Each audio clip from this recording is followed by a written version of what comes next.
Collision theory of biomolecular gases. अपने को जो थ्योरी पढ़नी है, कोलिजन थ्योरी और एक्टिवेटेड कॉम्प्लेक्स थ्योरी। आवाज आ रही है ना मेरी सबको? आरती, आवाज आ हाँ रही है? सर। हाँ सर। हम्म। हाँ सर, आ रही है। आ रही है ना? हेलो। तो दो थ्योरी में यहाँ पे पढ़नी है। These are the bimolecular reaction. कौन सी रिएक्शन है ये? Bimolecular reaction. इसमें दो थ्योरी पढ़नी है, तो कोलिजन थ्योरी और दूसरी में पढ़नी है एक्टिवेटेड कॉम्प्लेक्स थ्योरी। तो अपन ग्रेजुएशन में पहले ही पढ़ चुके हैं, लेकिन क्योंकि अपने सिलेबस में मेंशन है इसलिए मैं करनी पड़ेगी। उसके बाद में अपन यूनिवर्सिटी करेंगे, दोनों थ्योरी भी अपने सिलेबस में है। ठीक है। कोलिजन थ्योरी क्या?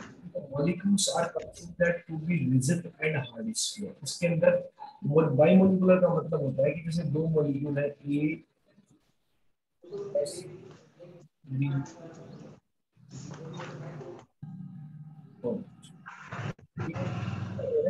प्रोडक्ट बना। तो इसमें जो दो मॉलिक्यूल है ए और बी, इन दोनों को क्या माना गया है? इनके बीच में कोलिजन होगी, इनके बीच में क्या होगी? टक्कर होगी।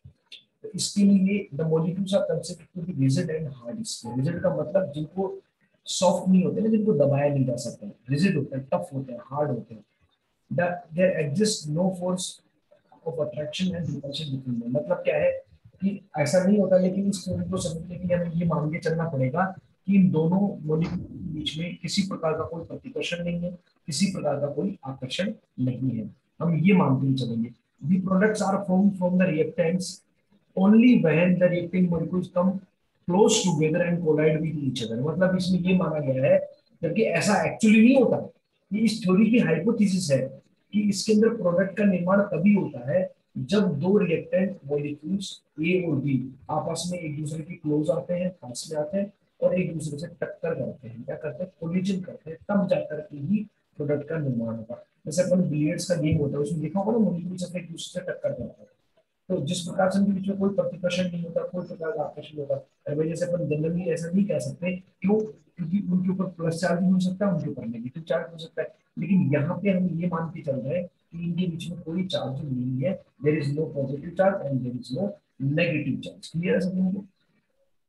ओनली दोज कोलिजन, कोलिजन का मतलब टकरे, result in the product formation in which the colliding molecule satisfy the following two criteria. मतलब ऐसा नहीं है कि जितनी भी टकरे होंगी उनका उनका रिजल्ट प्रोडक्ट होगा, नहीं। ऐसा नहीं है कि धीरे से टक्कर खा गया और प्रोडक्ट बन गया, नहीं। बहुत जोर से खाया, ऐसा नहीं है। टकरे होने के लिए दो क्राइटेरिया क्या है? एक तो एनर्जी ऑफ एक्टिवेशन, दूसरा स्पेसिफिक ओरिएंटेशन ऑफ मॉलिक्यूल। इसका मतलब क्या है कि इतनी जोरदार टक्कर तो उनके बीच में होनी चाहिए जिससे कि उनको एनर्जी ऑफ एक्टिवेशन एनर्जी मिल सके। जैसे मैंने आपको बता रखा है कि आपकी एनर्जी प्रोफाइल है, ठीक है। और आपको पता है कि ये एनर्जी गैप है,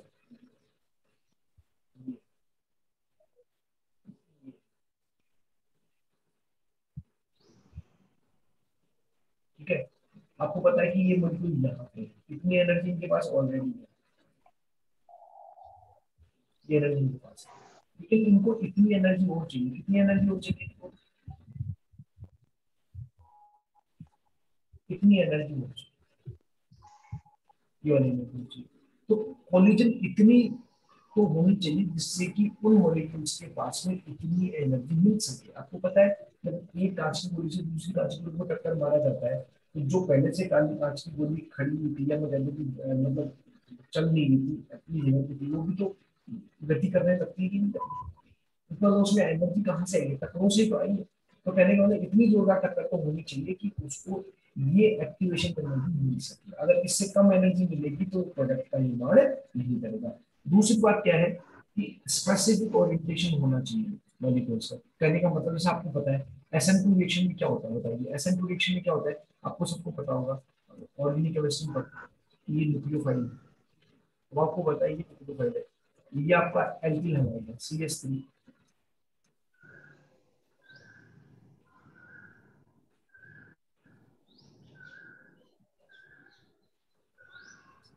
SN2 रिएक्शन जब होती है,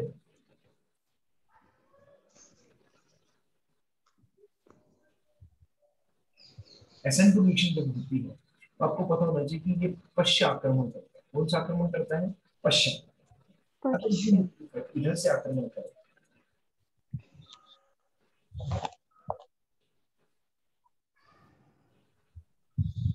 तो क्या प्रोडक्ट बनेगा? तो नहीं बनेगा। क्या क्या नहीं बनेगा? प्रोडक्ट नहीं बनेगा। यहाँ पे अगर अटैक करता है तो प्रोडक्ट नहीं बनेगा, इधर से अटैक नहीं करेगा बनता। बनेगा। पश्चात आक्रमण होता है कि अगर आगे पर नहीं पड़ता है SN2 बिक्रिया में पीछे से आक्रमण होता है तो प्रॉपर ओरिएंटेशन हुआ कि नहीं हुआ? अगर ये इधर से अटैक कर रहा है तो उत्पाद बनाएगा, इधर से अटैक करेगा तो प्रोडक्ट नहीं बनाएगा, इधर से अटैक कर रहा है तो भी प्रोडक्ट नहीं बनाएगा। कहने का मतलब specific orientation of molecules will be required. तो कहने का मतलब दो कंडीशन होगी कि कोलिजन इतनी जोरदार होनी चाहिए कि जिससे कि उनको एक्टिवेशन एनर्जी मिल सके, और दूसरा एक प्रॉपर ओरिएंटेशन उसका हो कोलिजन करते हैं। तो जितनी कोलिजन होगी उसमें से सारी कोलिजन तो प्रॉपर ओरिएंटेशन में नहीं होंगी, कुछ कोलिजन सामने से भी होंगी, कुछ कोलिजन साइड में से भी होंगी, कुछ कोलिजन पीछे से भी होंगी। तो जो कोलिजन स्पेसिफिक ओरिएंटेशन रखती है, मतलब जिधर से उत्पाद बने उधर से ही टक्कर होगी, तभी वो किसमें कन्वर्ट होगा? उत्पाद। ऐसा कोलिजन थ्योरी कहती है।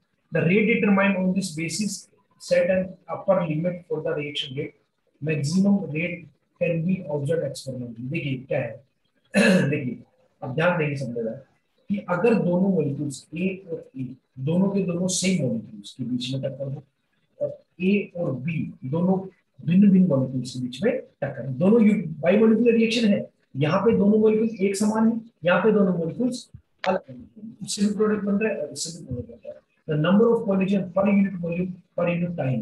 देखो यहाँ पे जो रेट ऑफ रिएक्शन है, आपको याद हो तो मैंने पिछली क्लासेस में भी, चाहे मैं स्टेडी स्टेट की बात कर रहा हूँ चाहे मैं साल्ट इफेक्ट की बात कर रहा हूँ, हमेशा अपन रेट ऑफ रिएक्शन। अगर उस रेट ऑफ रिएक्शन की कंडीशन क्या होती है कि उसके अंदर केवल रिएक्टेंट मॉलिक्यूल्स आने चाहिए। अगर उसके अंदर इंटरमीडिएट आते हैं तो हम क्या करते हैं, उसको एसएसए लगा करके रिएक्टेंट में कन्वर्ट करते हैं। ये हम ऐसा करते हैं। सेम वही मैं रेट ऑफ रिएक्शन के लिए निकाल रहा हूँ। तो यहाँ पे ध्यान रखना दो चीजें बड़ी जरूरी है। क्या है? एक तो टोटल नंबर ऑफ टकरे, total number of collision, rate of reaction को कौन प्रभावित करेगा इसके अनुसार। मैं ये नहीं कह रहा कि ये बिल्कुल सही है, ऐसा मैं नहीं कह रहा। मैं ये कह रहा हूँ कि संगत सिद्धांत के अनुसार या टक्कर सिद्धांत के अनुसार, जिसको इंग्लिश में कोलिजन थ्योरी कहते हैं, उसके अनुसार अभिक्रिया का वेग मेनली दो बातों पर डिपेंड करता है। एक तो total number of collision, total number of collision. अरे मैंने आपको भी बताया कि सारी की सारी टकरें उत्पाद नहीं बनाएंगी, केवल इनमें से ध्यान से समझना। जो मैं लाइन बोलने वाला हूँ, इस लाइन को बहुत ज्यादा ध्यान देने की जरूरत है। क्या सभी की सभी टकरें उत्पाद नहीं बना सकती, लेकिन जब बहुत सारी टकरें होंगी तभी तो उसमें से कुछ परसेंटेज उन टकरों का होगा जिनसे उत्पाद बनेगा। कैसे?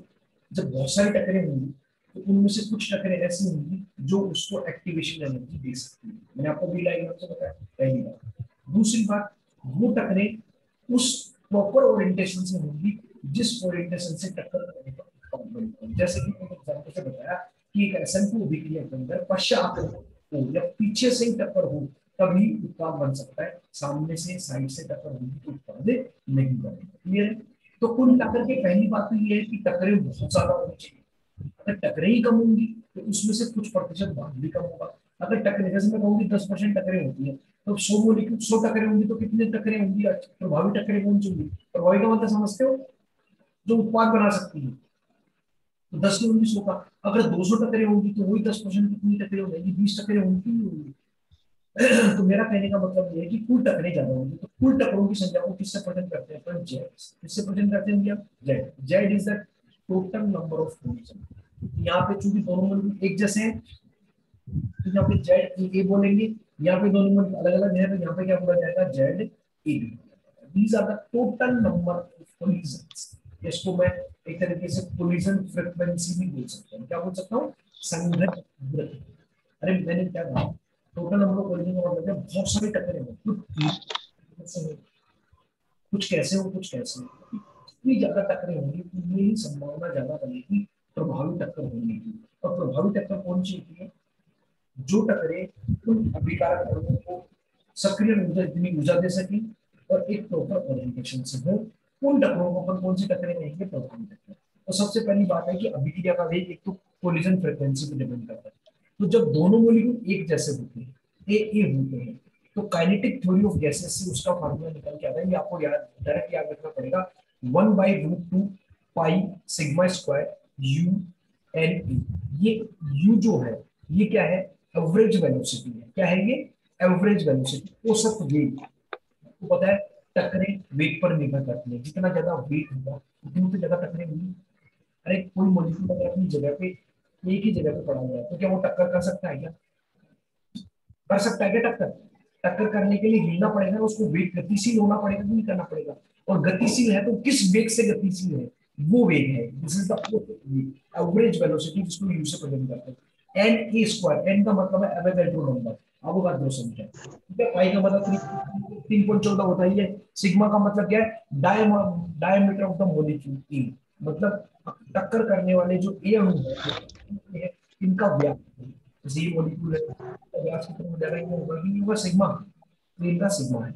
अगर मैं बात करूं तो देखो जेड की डेफिनेशन क्या होगी? The total number of collision, जो मैंने बताया वही आ गया ना, the total number of collision per unit volume per unit time, प्रति सेकंड प्रति इकाई आयतन में। एक लीटर में एक लीटर की बात कर ले, एक मिलीलीटर आयतन की बात कर ले, एक लीटर में प्रति सेकंड, या मैं कह दूं प्रति सेकंड प्रति लीटर आयतन में होने वाली कुल टक्करों की संख्या। मैं आपको फिर बोल रहा हूँ कि कुल टक्करें उत्पाद नहीं बनाती है, लेकिन जितनी ज्यादा टक्करें होंगी उनमें से प्रभावी टक्करों का अंश भी तो बढ़ेगा, नहीं बढ़ेगा? तो कुल मिलाकर के ज्यादा प्रभावी टक्कर होने के लिए टक्करों का भी ज्यादा होना आवश्यक है। तो Z total number of condition बताता है एक यूनिट टाइम में, यूनिट आयतन के अंदर। तो जितनी ज्यादा टक्करें होंगी उसमें से उसका उतना ही एक हिस्सा प्रभावी टक्करों में तब्दील होगा। क्लियर है भाई सब लोगों को? नेक्स्ट, अगर दोनों तो सेम कहानी है, बस pi sigma a b square आ जाएगा, 8 KB अपॉन पाई यू 1/2। ये वेलोसिटी की बात कर रहा है, तो अपने को डायरेक्ट ध्यान में रखना है एन ए एन बी क्यों? क्योंकि दोनों मॉलिक्यूल अलग अलग है, तो ए की अवगाद्रो संख्या और बी की अवगाद्रो संख्या, यहाँ पे चूंकि दोनों ही मॉलिक्यूल थे इसलिए मैंने इसको स्क्वायर कर दिया था। क्लियर है सब लोगों को? अब देखिए यहाँ पे इसको, ये इससे कोई मतलब नहीं है सिग्मा ए बी से। एवरेज स्पीड है, याद है ना, यू बराबर एवरेज स्पीड, आ गई नहीं? आ गई? इधर भी यू यू यू है, यहाँ पे 8 KB t upon pi n. KB क्या होता है? वोल्टेज वन कांस्टेंट है, t is equal to temperature है, पाई इज इक्वल टू 3.14 है, एम क्या है? मास। क्या है? मास। देखो केबी वोल्टेज वन कांस्टेंट है ना, 1.3 into 10⁻23 जूल पर केल्विन।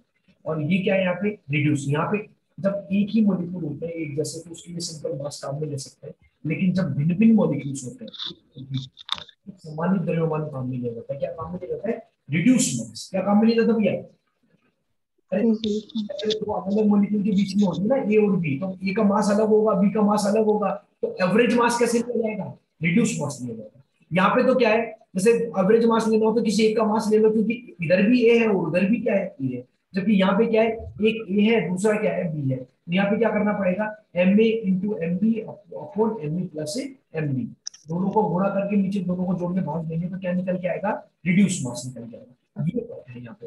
एन ए वगैरह का पता ही है, कोई दिक्कत नहीं है। तो यहाँ पे मैक्सिमम स्पीड देखो, और एक और अच्छा, इसमें दूसरा पॉइंट क्या लेना पड़ेगा अपने को? क्यू का लेना पड़ेगा। किसका लेना पड़ेगा? इसमें दिया नहीं है यहाँ पे, क्यू का लेना पड़ेगा। क्यू मतलब मैं आपको बता दूं, ध्यान देना बस। यहाँ पे मैं रेट ऑफ रिएक्शन लिख रहा हूँ, वो ठीक है। मैं दो मॉलिक्यूल लूंगा तो इधर वाला आ जाएगा, ए बी लूंगा तो इधर वाला आ जाएगा। बाकी जो रेट है वो किस पे डिपेंड करती है? जेड वो क्यू, ये टोटल है। जेड तो टोटल नंबर ऑफ कोलिजन हो गई। अरे हो गई कि नहीं हो गई? जिसका फार्मूला दोनों मोलिक्यूल एक जैसे होंगे तो जेड का फार्मूला ये हो जाएगा। और अगर दोनों अलग अलग फार्मूला क्या हो जाएगा? यू वाला। होगा कि नहीं होगा? अगर दोनों एक जैसे मोलिक्यूल होंगे तो जेड का फार्मूला ये हो जाएगा, अलग अलग होंगे तो ई वाला फार्मूला। एक है क्यू, ये क्यू समझिए बेटा, ये क्यू बहुत इंपॉर्टेंट है। क्यू क्या है? क्यू है एन स्टार एन।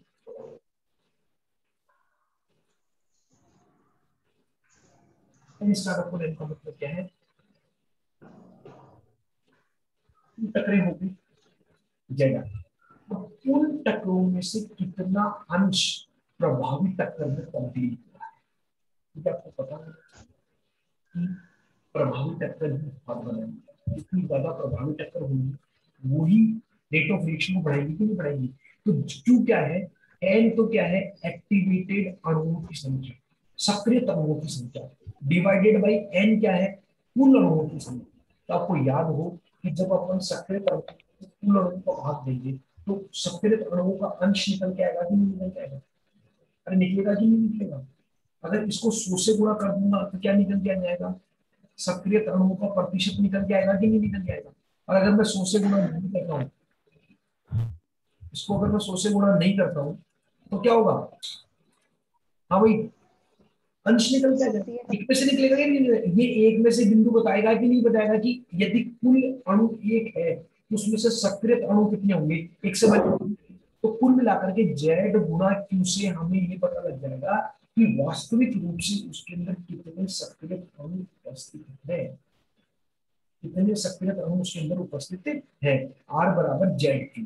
समझ में आया कि नहीं है? तो अब देखो ये लाइन क्या लिख रहा है कि if all collision are effective, अब आपको समझ में आ जाएगा, if all collision are effective then, अब आपको पता होना चाहिए जब सारे के सारे अगर सपोज करने है ना, मेरा समझ में आना चाहिए कि यदि अपन ये सपोज कर रहे हैं सभी टकरे प्रभावी टकरे, ऐसा होगा नहीं कभी, लेकिन अगर अपन सपोज कर रहे हैं कि सभी टकरे प्रभावी है, जितने भी अणु नीचे एन है वो सारे के सारे सक्रिय होंगी कि नहीं होंगी?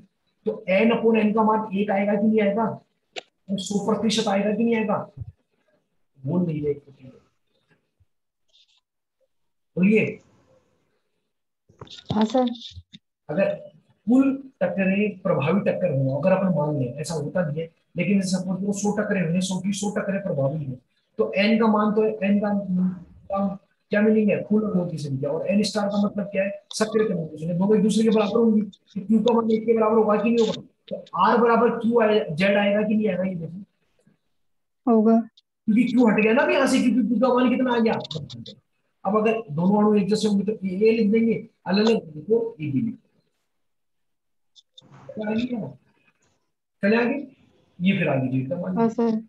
अब अगर वो वाली बात कर रहा है कन्वीनियंशियल रेट की, जब all collisions are effective then we can say, इसमें कोई लेना देना नहीं है, ये यहाँ से आप सीधा याद कर लेंगे A2, ये वाला फॉर्मूला सीधा, आपको कुछ भी नहीं करना, सीधा ये फॉर्मूला है। अब ग्रेजुएशन देख सकते हैं, जेड की वैल्यू आपको बता चुका हूँ, इनटू क्यू की वैल्यू कर देंगे, क्यू की वैल्यू यहाँ पे तो होगी, वो क्या होगी, एन स्टार अपॉन एन बराबर पावर माइनस,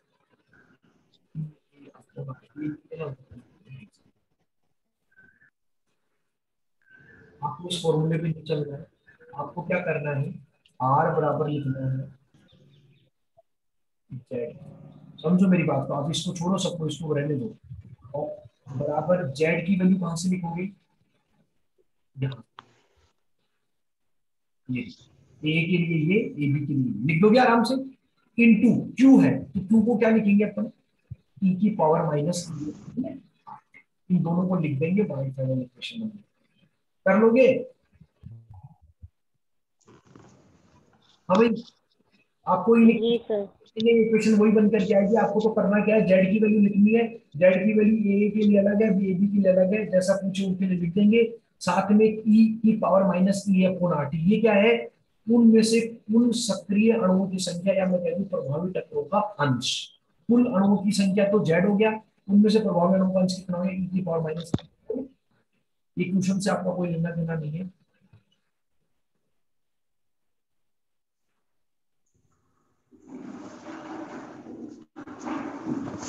ये जो मैंने थ्योरी बताई देख लीजिए, समझ आ गया सब लोगों को? अब देखो, करोगे यहाँ तक हो गया, अब इस थ्योरी पढ़ के बता दो यहाँ से, एनर्जी ऑफ एक्टिवेशन, मैंने आपको दो चीजें बताई थी, प्रभावी टक्कर दो के लिए दो होनी चाहिए, एक तो क्या है कि टक्कर चाहिए जिससे कि उनको क्या हो, एक्टिवेशन एनर्जी मिल सके, वही तो बताया था, और दूसरा क्या बताया था मैंने आपको, प्रॉपर ओरिएंटेशन को। तो देखो, energy of activation means the colliding molecule must be sufficiently energetic in order to result in the molecular rearrangement ultimately result in the product formation। मतलब क्या है कि जब दो अणुओं के बीच में टक्कर हो तो वो इतनी जोरदार होनी चाहिए जिसकी अभिकारक अणु हो वो पर्याप्त मात्रा में सक्रिय हो सके और किसका नियंत्रण कर सके, उत्पाद करने। समझ आएगी है? जो जेड है उसमें सारी टक्करें प्रभावी नहीं होंगी, उसमें कुछ टक्करें बहुत धीरे से होकर रहेंगी, कुछ टक्करें होंगी ही नहीं। जैसे ये मॉलिक्यूल इधर चला गया, ये मॉलिक्यूल इधर चला गया, कुछ टक्करें इतनी जोर से होंगी कि वो उनको सक्रिय ऊर्जा मिल जाएगी, वो किसमें कन्वर्ट हो जाएगी, प्रोडक्ट में कन्वर्ट, उनको क्या कहेंगे, प्रभावी टक्कर। दूसरी बात क्या है, देखो इसी को दूसरी बात, energy which is effective in promoting a reaction is not the total kinetic energy of the colliding molecule but it the energy corresponding to the relative velocity along the linear centre. ठीक है, इसका मतलब क्या है, कुछ भी नहीं है, इसका मतलब ये है कि जो जो टक्कर उस मॉलिक्यूल को प्रभावित करेगी वो केवल और केवल गतिज ऊर्जा ही नहीं होती, क्या नहीं होती, केवल गतिज ऊर्जा ही नहीं होती, काइनेटिक एनर्जी नहीं होती, बाकी उसके अंदर उसका रिलेटिव आपेक्षिक जो वेग है वो भी उसके अंदर शामिल होता है। ठीक है, आपको इतना सा लिखने की जरूरत नहीं है, आपके लिए वाला भी लिख देंगे। नेक्स्ट ये देखो, दूसरी क्या है, specific orientation of molecules. Specific orientation का मतलब क्या है, अकॉर्डिंग टू दिस क्राइटेरिया, जैसे कि मैं आपको बता चुका हूँ, आप चाहें तो एसेंट्रोपिक का एग्जांपल दे सकते हैं कि उसके अंदर एक प्रॉपर ओरिएंटेशन होना चाहिए, वो पश्चात आक्रमण करे, तो जैसे एसेंट्रोपिक के लिए पश्चात आक्रमण जरूरी है, तो वो उसका स्पेसिफिक ओरिएंटेशन है। अगर सामने से अटैक करेगा या पीछे से अटैक करेगा तो रिएक्शन नहीं है। क्लियर है? ये आपकी हाँ भाई, समझ आया सब लोगों को? नोट्स आपके पास में है ही, मैंने के कर लेना है, आपको पूरा लिखना जरूरी नहीं है। और वैसे भी मैं आपको ये कहूंगा कि ग्रेजुएशन की बुक में ये दोनों थ्योरी बहुत ही बढ़िया तरीके से समझा रखी है। आप देखना, बीएससी फर्स्ट ईयर के अंदर जो केमिकल काइनेटिक्स है उसके अंदर दोनों थ्योरी आपको दे रखी है। अपने को यहाँ पढ़ना इसलिए जरूरी है क्योंकि अपने को यहाँ पे उसने दे रखा है सिलेबस में, तो अपने को दोनों थ्योरी पढ़नी पड़ेगी। ये बायोमोलिकुलर थ्योरी होगी जो बीएससी में भी थी और हमें यहाँ भी पढ़नी है, और एक यूनिमोलिकुलर थ्योरी हो रहा है जो अपने बीएससी में नहीं थी, तो हमें केवल यही पढ़नी है, तो वो अपन आगे देखेंगे। तो एक थ्योरी हो रहा है एक्टिवेटेड कॉम्प्लेक्स थ्योरी। ये थ्योरी क्या करती है, वो टक्कर सिद्धांत पे आधारित थी, ये टक्कर सिद्धांत पे आधारित ये ही क्या कहती है कि पहले जो ए और बी, वहां पे भी दो मॉलिक्यूल्स थे, ये मिलके क्या कराते हैं, पहले एक सक्रिय संकर का निर्माण करते हैं, जिसको अपन क्या कहते हैं इसको, मध्यवर्ती मध्यवर्ती मध्यवर्ती संक्रमण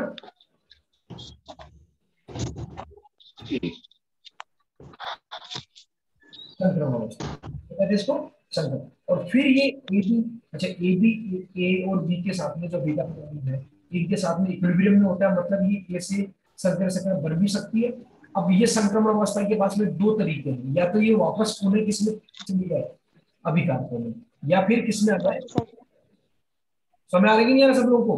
तो ये थ्योरी मानती है कि अभिकारक उत्पाद बनाने से पूर्व या पहले किसका निर्माण करते हैं, सक्रिय अवस्था का निर्माण करते हैं, जो एक अनस्टेबल स्पीसीज होती है क्योंकि उसकी ऊर्जा सबसे ज्यादा होती है। क्लियर है सब लोगों को? उसकी ऊर्जा क्या होती है, सर्वाधिक।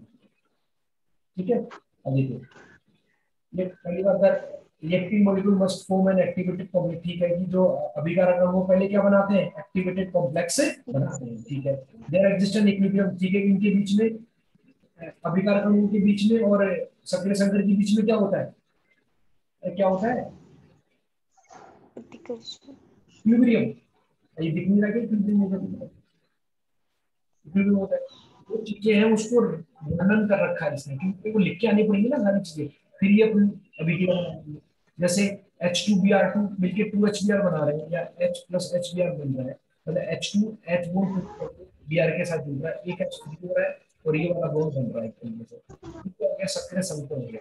तो सीधा H2 प्लस Br मिलके प्रोडक्ट नहीं बना रहे, पहले क्या बन रहा है, सक्रिय संकर का निर्माण इसमें हो रहा है। The activation energy of the reaction in the light of transition state theory is the amount of energy which the reactant molecule must acquire in order to form an activated reaction। मतलब क्या है कि यहाँ पे activation energy है वो कौन सी energy है, इसको इस सक्रिय संकर को बनाने के लिए। आपको तो पता होगा ना, एनर्जी ऊर्जा आरेखी चक्र को पढ़ेंगे, आपने नहीं पढ़े कि अभिकारक अणुओं को सक्रिय संकर में परिवर्तित होने के लिए जिस एनर्जी की रिक्वायरमेंट होती है उस एनर्जी को क्या कहेंगे अपन, एनर्जी ऑफ एक्टिवेशन। वहां पे क्या था, अपने को कोलाइड करानी थी, यहाँ पे क्या है कि वही मॉलिक्यूल उत्पाद में कन्वर्ट हो सकते हैं जो पहले कितनी ऊर्जा रखते हैं, जिनके अंदर एबी बनाने की क्षमता होती है। इसको अपन क्या कहते हैं, सक्रिय संकर कहते हैं। और इसके लिए जो एनर्जी रिक्वायर्ड होती है उस एनर्जी को कहते हैं सक्रिय। समझ आया कि नहीं आया? ध्यान से समझना, इसमें दो, जैसे मैंने आपको पूरी कोलेजन थ्योरी को दो भागों में समझ दिया। कौन से दो भाग? जेड और क्यू। बस रेट ऑफ रिएक्शन बराबर जेड, पूरी कोलेजन थ्योरी। जेड का फॉर्मूला याद रख लो और क्यू का फॉर्मूला फिक्स है, एन स्टार अपॉन एन कह दो या ई की power minus B upon R T कह दो। वैसे ही यहाँ पे इंपॉर्टेंट चीज बता रहा हूँ, आपको ध्यान देना, पूरी पूरी समझ में आ जाएगी। एक तो क्या आप ध्यान से समझेंगे कि आपको प्रोडक्ट बनाने हैं, जितना ज्यादा प्रोडक्ट बनेगा उतना बिक्री का रेट ऑफ रिएक्शन निकल के आएगा कि नहीं? हाँ भाई बोलिए, प्रोडक्ट बनाने। अच्छा प्रोडक्ट सीधा तो ए और बी से बन नहीं रहा, तो थोड़ी ना बन रहा है। प्रोडक्ट कैसे बन रहा है? पहले ये दोनों मिलके क्या बना रही है? तो इसमें दो चीजें हो गई। पहली तो क्या, संक्रमण अवस्था, ज्यादा एबी की सांद्रता होगी, क्योंकि इक्विलिब्रियम है इन दोनों के बीच में। और इक्विलिब्रियम का मतलब क्या है? A B, A plus B, A B में भी जा सकता है और ए बी वापस बी में भी आ सकता है। तो ए बी अगर वापस ए प्लस में आ गया तो उत्पाद तो भूल जाओ। उत्पाद तो भूलना पड़ेगा कि नहीं पड़ेगा? क्यों? क्योंकि उत्पाद केवल किससे बन सकता है? ए बी से बन सकता है, ए और बी से थोड़ी ना बन सकता है। अरे उत्पाद केवल किससे बन सकता है? सकृत संख्या से ही तो बनेगा, और तो कोई चैनल ही नहीं है ए प्लस बी से बनने का। उत्पाद केवल किससे बन सकता है? हाँ भाई, ए बी से। तो कुल ए मिला बी से। कि ए बी जितना ज्यादा इकट्ठा होगा उस उतना ही ज्यादा चांसेस होगा कि वो उत्पाद बने। क्योंकि अगर ए बी उत्पाद ना बना करके वापस अभिकारक बना देगा तो फिर उत्पाद कम कम बनेगा। तो पहली बात तो क्या है कि ए बी की सांद्रता ज्यादा हो। दूसरी बात क्या है कि ए बी उत्पाद में टूटे, ना कि अभिकारक बने। क्योंकि एबी के लिए दोनों रास्ते खुले हुए हैं, इधर भी जा सकता है और इधर भी जा सकता है। समझ आ रहा है कि नहीं आ रहा? इधर क्यों जा सकता है वापस? क्योंकि ये पर कौन सा है? सामने में है, और सामने में होने का मतलब ए भी वापस अभिकारक की तरफ भी जा सकता है और ए भी वापस इधर भी जा सकता है। तो जितना ज्यादा वाइब्रेशनल फ्रिक्वेंसी होगी, या मैं कह दूं कि एबी की विघटन आवृत्ति होगी, क्योंकि जब एबी का विघटन होगा तो उत्पाद बनेगा। तो कहने का मतलब दो चीजें हो गई। एक तो एबी की सांद्रता ज्यादा से ज्यादा हो, मतलब सामने इधर ज्यादा शिफ्ट हो, किसकी तरफ? एबी की तरफ, ना कि ए प्लस बी की तरफ। एबी जितना ज्यादा बनेगा उतने ही चांसेस ज्यादा है। अरे जैसे मान लो मुझे बी से कुछ लेना है और ए उधर पड़ा हुआ है, और आप ए से कुछ नहीं ले सकते, तो ए ज्यादा है या कम है आपको क्या फर्क पड़ता है? आपको कुछ मिलना ही नहीं है, मिलना तो आपको बी से है। तो आप क्या आशा करते हो कि ए ज्यादा से ज्यादा किस में कन्वर्ट हो? बी में कन्वर्ट हो, तब मुझे बी से मिलेगा कि नहीं मिलेगा? भाई मैं कह दूं कि मेरे को किसी से पैसा चाहिए, अब वो उसके पास पैसा आएगा तभी तो आपको देगा। किसी तीसरे के पास कितना पैसा है उससे क्या मतलब? समझ आ रहा है कि नहीं? तो पहली बात तो क्या है, बी की सांद्रता बहुत ज्यादा होनी चाहिए, और दूसरा ए बी की विघटन आवृत्ति ज्यादा होनी चाहिए, जिससे कि वो किसमें कूद सके? प्रोडक्ट में कूद सके। तो ये जो पूरी थ्योरी आप पढ़ेंगे ना, मैंने इसका पूरा सार बता दिया आप लोगों को। ये याद, आर बराबर ए बी की सांद्रता आ गई नहीं? आप देखो बड़ा ब्रैकेट आ रहा है क्या? और साथ में क्या आ रहा है? New vibration. न्यू वाइब्रेशन का मतलब ए बी की कंपन, वाइब्रेशन मतलब कंपन या विघटन, और न्यू का मतलब क्या है? जितना ज्यादा वो विघटन आवृत्ति होगी उतना ज्यादा किसमें कन्वर्ट होगा? उत्पाद में। इन दोनों की वैल्यू पर निकाल लेंगे तो आपका काम हो जाएगा। ठीक है भाई, चले आगे। अब देखिए आगे यहाँ पे ई वाइब, अभी मेरे को न्यू वाइब्रेशन निकालना है, तो न्यू वाइब्रेशन निकालने के लिए फार्मूला क्या है? ई बराबर एच न्यू होता है कि नहीं होता? ई बराबर एच न्यू, ई बराबर एच न्यू। यहाँ से मुझे वी वाइब्रेशन निकालना है तो मैं क्या कर दूंगा? एच की वैल्यू कितनी होती है बताऊं तो? ई वाइब्रेशन बराबर के टू होता है। तो देखो यहाँ पे ये कौन सी एनर्जी है? अरे ई बराबर एच न्यू है कि नहीं है? तो मुझे क्या निकालना है यहाँ पे? केवल न्यू निकालना है। ठीक है, न्यू निकालना है, मुझे यहाँ रखना है ना न्यू। तो मैं ई की जगह पे क्या लिखूंगा? के टी। ये कौन सी एनर्जी है? कंपन एनर्जी। तो के टी बराबर क्या हो जाएगा? एच न्यू वाइब्रेशन होगा कि नहीं होगा? एच न्यू का जितनी रख दी, की वैल्यू कितनी रख दी? के टी रख दी। न्यू बराबर कितना हो जाएगा? के टी अपॉन एच होगा कि नहीं होगा? होगा कि नहीं होगा? के बराबर क्या होता है? वोल्टेज मान कांस्टेंट बराबर r upon n. R upon n होता है फॉर्मूला। तो देखो ये r T upon N h, इसको अपन r T upon N h भी कर सकते हैं। के टी अपॉन एन एच की जगह क्या लिख सकते हैं अपन? आर अपॉन एन लिखोगे तो R T upon N H हो जाएगा, नहीं जाएगा? तो न्यू वाइब्रेशन निकालिए ना आपने एक तरीके से, चाहिए लिखो, और ए बी एच चलेगा ही चलेगा। समझ आ रहा कि नहीं आ रहा? अब आप इसको सेटअप कर लो। कैसे? देखो इसको, अब मुझे क्या निकालना, ये तो मैं निकाल चुका, केवल मुझे क्या निकालना बाकी है, लिख के आ रहा हूँ वापस।